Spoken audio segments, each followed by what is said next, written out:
Masih lanjut tentang ketegangan di wilayah Laut Cina Selatan bagian utara. Biar tambah tegang, kita tambah dua informasi baru. Kaum globalis yang anti-nasionalis sedang menghitung pundi-pundi harta mereka. Dan salah satu diantaranya adalah Mark Zuckerberg yang memberikan informasi palsu tentang COVID di dunia maya. Sudah siap kita bergosip? Makin digosok makin sip. Bagi kaum globalis adalah kaum yang dibenci Bung Karno ini. Bagi mereka, negara atau state itu less important. Negara itu kurang begitu penting. Paspor mereka bisa saja hijau berlambang Garuda. Tinggal mereka, rumah mereka di Singapura. Pabrik mereka di Australia. Bisnis mereka ke Tiongkok. Bank mereka di Cayman Island. Kantor pusat mereka di London. Investor mereka di New York. Mereka tidak punya nasionalisme. Bagi mereka, negara itu tidak penting. Pejabat itu mereka bisa beli dimanapun. Peraturan negara bisa mereka bayar untuk kepentingan mereka. Yang mereka butuh adalah penekan, alat tekan. Dan saat ini alat tekannya adalah COVID-19.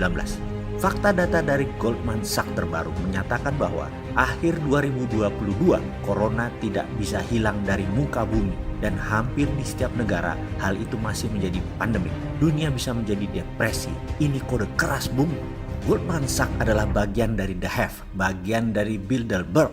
Sekedar catatan sebelum kita lanjutkan informasinya agar sama persepsinya. Resesi adalah reses, bahasa Latin dari istirahat. Jadi kalau corona berdampak membuat 3 bulan aktivitas ekonomi menurun tinggal 20% misalnya, itu ekonomi dalam keadaan reses, dalam keadaan istirahat, dalam keadaan resesi. Efek resesi yang tidak terkendali adalah naiknya inflasi. Saat ini semua masih terjaga, masih aman. Dalam 2 bulan ke depan, kalau corona teratasi, ekonomi Indonesia masih dikatakan dalam keadaan resesi pada saat ini. Apa yang terjadi kalau corona menjadi 9 bulan dari sekarang baru selesai? Baru November akhir tahun 2020 selesainya. Maka ekonomi resesi tadi pasti jadi depresi, tekanan berat. Dan kalau sudah menjalar sampai 2 tahun bisa jadi Great Depression. Maka untuk keluar dari Great Depression, jurusnya pasti baru dalam tanda petik. Itulah the new normal. New normal inilah yang akan menjalankan ekonomi ke depan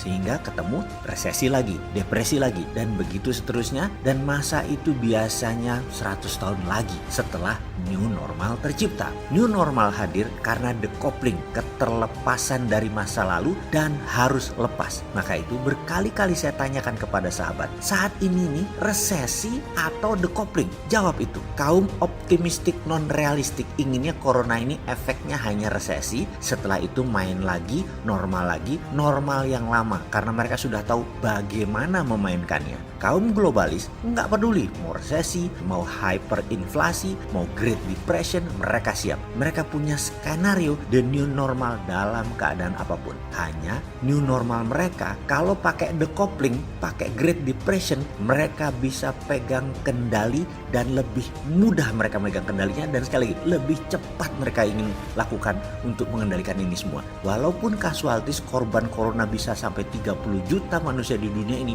mereka tidak peduli. Kembali ke informasi di awal tentang ketegangan militer di Laut Cina Selatan bagian utara. Kaum nasionalis akan sangat peduli dengan urusan demikian. Catatan sekali lagi, Trump itu nasionalis Amerika, the Bilderbergs itu globalis. Oligarki Indonesia itu globalis, tidak nasionalis mereka itu. Bosman, nah ini baru nasionalis. Karena itu ketika para senior di istana mendidik kaum milenial istana diajari oligarki, agar bisa jadi oligarki milenial, kita mengkelap ngamuk pol, kita ancuk-ancukin mereka. Karena globalis itu oportunis, yang penting dapat duit, yang penting ekonomi muter, yang penting dapat cuan.